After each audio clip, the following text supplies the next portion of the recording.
5 حالتوں میں ہمیشہ خاموش رہیں۔ نمبر 1، جب آپ محسوس کریں کہ کوئی آپ کے الفاظ سے آپ کے احساس کو نہیں سمجھ سکتا تو اس وقت خاموش رہیں۔ نمبر 2، جب آپ نہیں جانتے کہ کیا کہنا ہے، آپ کو اپنے خیالات اور مخصوص پہلوؤں کے بارے میں علم پر شک ہو تو اس وقت بھی خاموش رہیں۔ نمبر 3، جب کوئی دوسرے شخص پر تنقید کر رہا ہو تو آپ کو اس قسم کی منفیت کا حصہ بننے کی ضرورت نہیں، اس وقت بھی خاموش رہیں۔ نمبر 4، جب کوئی غصے اور نفرت میں چیختا اور بڑبڑاتا ہے تو آپ خاموش رہنے سے اس شخص کو آرام دیتے ہیں۔ نمبر 5، جب کوئی دوسرا شخص جذباتی طور پر اپنی زندگی کے کچھ واقعات بتا رہا ہو تو خاموش رہنے کی کوشش کریں۔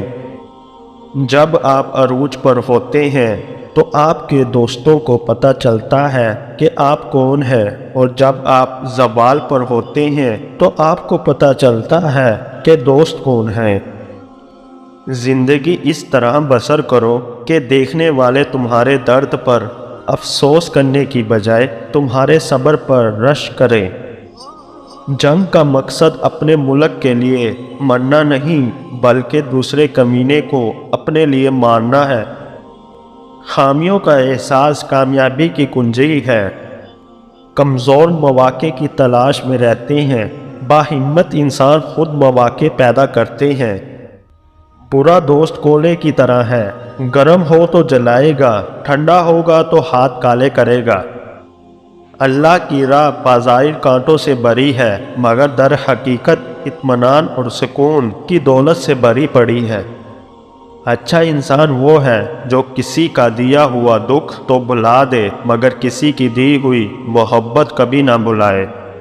اللہ پر ہمیشہ بھروسہ رکھو کیونکہ اللہ وہ نہیں دیتا جو آپ کو اچھا لگتا ہے بلکہ وہ دیتا ہے جو آپ کے لیے اچھا ہوتا ہے۔